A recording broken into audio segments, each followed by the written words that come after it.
అలాగే why do you want to join our company అన్నప్పుడు so డెఫినెట్గా మీరు ఏ కంపెనీ ఇంటర్వ్యూకి అయితే వెళ్తున్నారో ఆ కంపెనీ గురించి స్టడీ చేయండి, ఆ వెబ్సైట్ స్టడీ చేయండి, సో ఆ కంపెనీ ప్రొఫైల్ని అర్థం చేసుకోండి, వాళ్ళ గురించి అంటే ఆ కంపెనీ గురించి లింక్డ్ఇన్లో ఏముంది, వాళ్ళ మెయిన్ ఫోకస్ ఏరియాస్ ఏంటి, సో వాటిని కానీ స్టడీ చేసి మీరు ఇంటర్వ్యూకి అటెండ్ అయితే you can plan a better way. For example ఆ కంపెనీ టెక్ స్టాక్ నచ్చింది, ఆ కంపెనీ డొమైన్ నచ్చింది, ఇప్పుడు ఫర్ ఎగ్జాంపుల్ ఆ కంపెనీ బ్యాంకింగ్ డొమైన్లో వర్క్ చేస్తుంది, యూ లైక్ బ్యాంకింగ్ డొమైన్, ఇలాంటివి చెప్పొచ్చు మీరు. అలాగే where do you see yourself in 5 years అన్నప్పుడు డెఫినెట్గా యూ షో అంటే ఈ క్వశ్చన్కి మీరు మీ ప్యాషన్ ఎక్స్ప్రెస్ చేయండి. అంటే నేను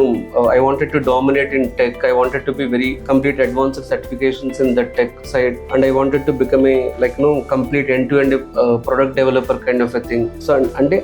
ఆ రోల్లో ఎక్స్పర్ట్ అవుతాను అనేటటువంటి మీనింగ్ వచ్చేలాగా చెప్పడం బెటర్. అలాగే why do we hire you అన్నప్పుడు you can talk about what are the problem solving skills you are having, మీ హ్యాండ్స్ ఆన్ ప్రాజెక్ట్స్ ఏంటి, న్యూ థింగ్స్ లెర్నింగ్ అనేది ఎంత ఇంట్రెస్ట్ ఉంటుంది అండ్ మీ కాంట్రిబ్యూషన్స్ ఏమున్నాయి, ఇలాంటివి కొన్ని ప్రాక్టికల్ ఎగ్జాంపుల్స్ ఇవ్వడానికి ట్రై చేయండి.